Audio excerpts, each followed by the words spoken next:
সড়কে সৃষ্ট যানজটে অতিষ্ঠ জনজীবন। এজন্য ইজি বাইকের দৌরাত্ম্য অবৈধভাবে ফুটপাত দখলকে দুষছেন স্থানীয়রা। এ নিয়ে আরও জানাতে নগরীর চাষারা গোল চত্বর এলাকা থেকে যুক্ত হচ্ছেন ইমরান আলী সজীব। সজীব, যানজট নিরসনে প্রশাসনের পক্ষ থেকে কোনো উদ্যোগ নেওয়া হয়েছে কিনা জানাবেন?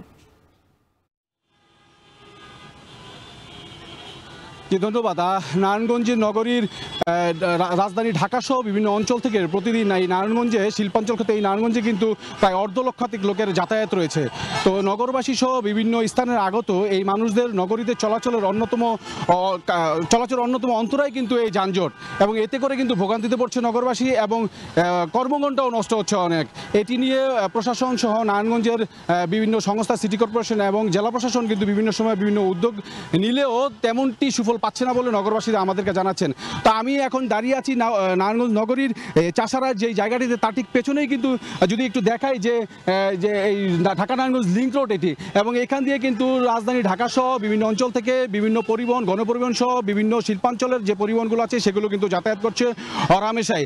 এবং আপনি যদি একটু দেখেন যে এই সড়কটির দুই পাশে কিন্তু ইজি বাইকের স্ট্যান্ড এবং এক পাশে কিন্তু সিএনজির যে স্ট্যান্ড রয়েছে, অবৈধ স্ট্যান্ড, এই সমস্ত কারণেও কিন্তু যানজট সৃষ্টি হচ্ছে বলে আমাদেরকে বিভিন্ন সময় নগরবাসীরা জানিয়েছেন।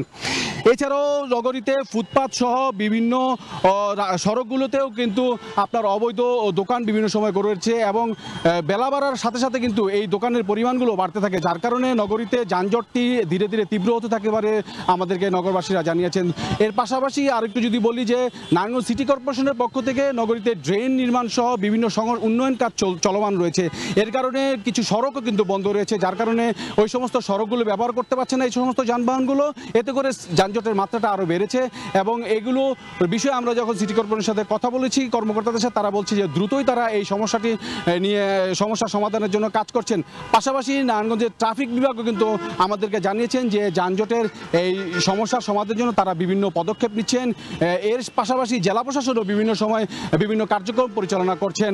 এতে কিন্তু এই কার্যক্রম পরিচালনা করার পরেও কিন্তু এই নগরীর যানজটের যে তীব্রতা তা কিন্তু কমছে না, বরঞ্চ দিনকে দিন এটি বেড়েই চলেছে। নগরবাসীরা বিভিন্ন সময় বিভিন্ন দাবি তুললেও তার কিন্তু প্রতিফলন ঠিক মতন দেখতে পাচ্ছেন না।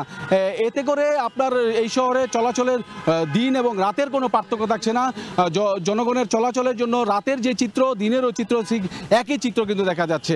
তো এই ছিল নারায়ণগঞ্জের নারায়ণগঞ্জ চাষারা থেকে যানজটের সর্বশেষ।